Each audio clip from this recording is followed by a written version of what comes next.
इससे पहले वाले सेक्शन में हमने देखा कि कितने टाइप के कंप्यूटर्स होते हैं, कैसे सभी अलग अलग पर्पसेस के लिए यूज किए जाते हैं। अब इस सेक्शन में कंप्यूटर सिस्टम के लाभ में हम जानेंगे कि कंप्यूटर एक मशीन के रूप में कैसे हमें लाभ पहुंचाता है।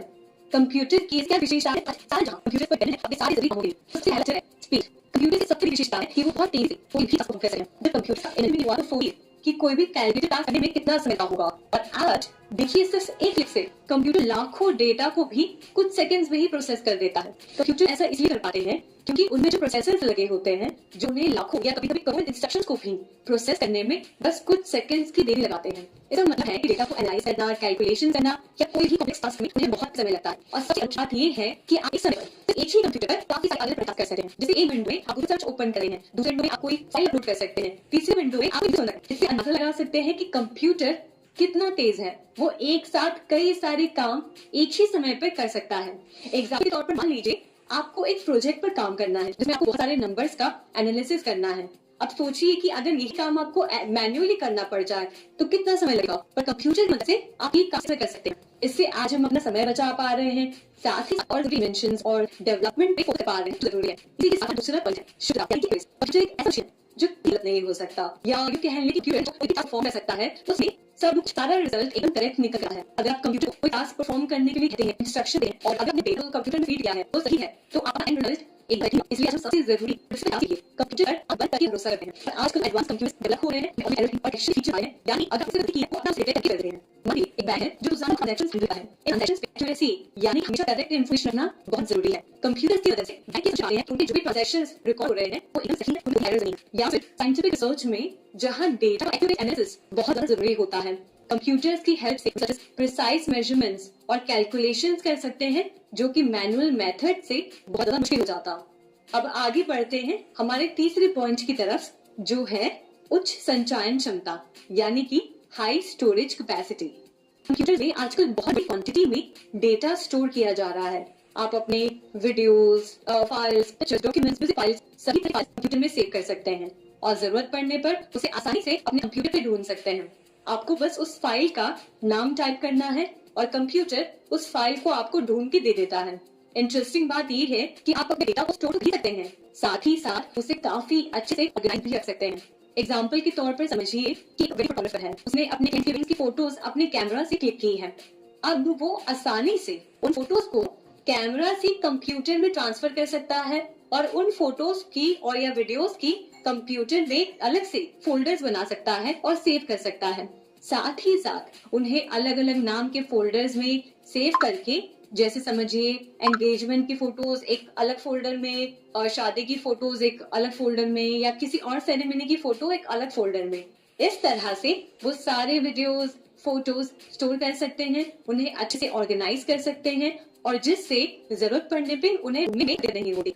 अब आगे बढ़ते हैं फोर्थ पॉइंट की तरफ, जो है विविधता यानी कि वर्सेटैलिटी। कंप्यूटर्स की वर्सेटैलिटी उनका एक और बेनिफिट है। वर्सेटैलिटी का अर्थ है कि कंप्यूटर का यूज अलग अलग तरह के काम के लिए किया जा सकता है, यानी एक ही कंप्यूटर को कई तरह के एप्लीकेशन के लिए कॉन्फ़िगर यूज कर सकते हैं। जैसे कि कंप्यूटर्स के जरिए आप मेल्स ले सकते हैं, गाने सुन सकते हैं, कोई भी तरह के हिसाब कर सकते हैं, शीट्स बना सकते हैं। कंप्यूटर्स का use educational purposes, business management, graphic designing, gaming और प्रोग्रामिंग जैसे अलग अलग फील्ड्स में होता है। तो मान लीजिए आपको कोई प्रोजेक्ट तैयार करना है, तो सबसे पहले आप क्या करेंगे? कंप्यूटर पर रिसर्च करेंगे उस टॉपिक के बारे में गूगल पे सर्च करेंगे। फिर उस रिसर्च को एक जगह इकट्ठा करके सारा डेटा कलेक्ट करना होगा। तो आप इसमें डॉक्यूमेंट फाइल का यूज करके सारी इंफॉर्मेशन एक डॉक्यूमेंट में लिख सकते हैं और फिर अंत में आपको जब इसकी प्रेजेंटेशन बनानी होगी तो इन सारे डेटा को यूज कर सकते हैं। अब दूसरी एग्जांपल के तौर पर आप समझिए कि आपके पहचान में कोई दोस्त या रिलेटिव है या बिजनेस ओनर है, उनसे आप पूछिएगा तो बताएंगे कि वो काफी सारे काम बिजनेस के कंप्यूटर के द्वारा करते हैं, जैसे कि अपने इन्वेंट्री को मैनेज करना, कस्टमर डेटा को ट्रैक करना और फाइनेंशियल रिपोर्ट्स तैयार करना।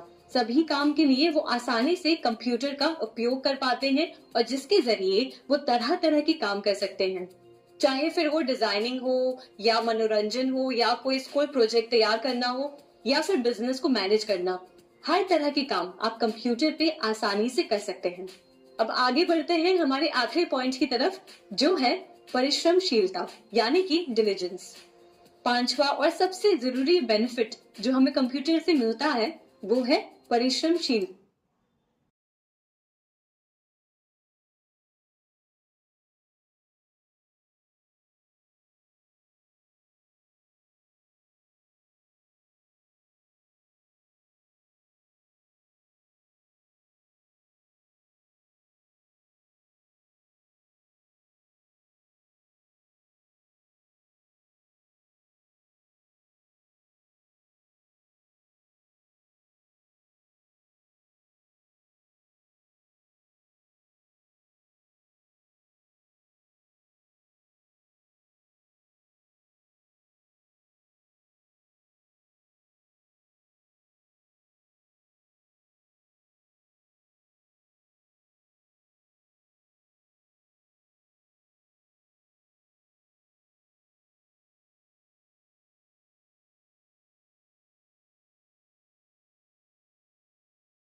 जो कंप्यूटर्स को सबसे ज्यादा यूजफुल बनाते हैं, अगर हमें कोई टास्क दिया जाए, मान लीजिए कुछ नंबर्स एनालिसिस करना है, तो हम कितनी देर तक उसे कर सकते हैं। थोड़ा बहुत बीच में हम ब्रेक लेंगे, आराम करेंगे, यहाँ वहां काम करेंगे और थकान होगी तो फिर शायद उस काम को थोड़ी देर के लिए रोक देंगे। पर कंप्यूटर्स को आराम करने की जरूरत नहीं पड़ती।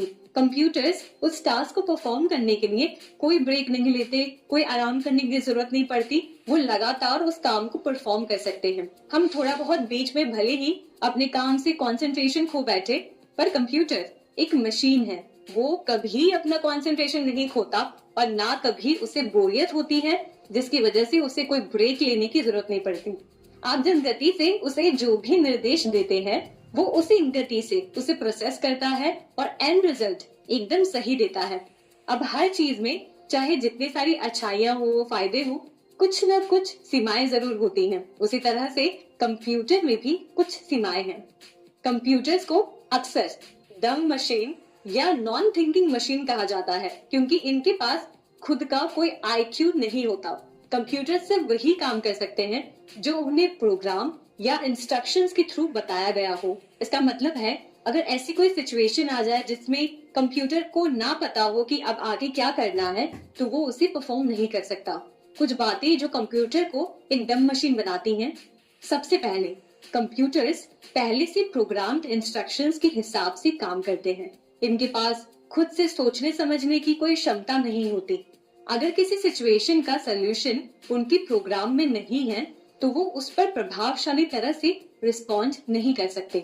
दूसरी, कंप्यूटर्स में क्रिएटिविटी या जजमेंट की कमी होती है। वो नए आइडियाज जनरेट नहीं कर सकती, किसी सिचुएशन को इंसान की तरह एनालाइज नहीं कर सकते। इनके डिसीजंस प्योरली लॉजिकल और फिक्स्ड एल्गोरिथम्स पर बेस्ड होते हैं। तीसरी बात, अगर कोई ऐसी सिचुएशन आ जाए, कोई अनएक्सपेक्टेड सिचुएशन जिसे पहले से प्रोग्राम नहीं किया गया है कंप्यूटर में, तो कंप्यूटर उस टास्क को परफॉर्म नहीं कर पाएगा, उस टास्क का समाधान नहीं दे पाएगा। ये सिर्फ उन्हीं सिनेरियोज में काम करता है जो पहले से उनके अंदर प्रोग्राम किए गए हैं।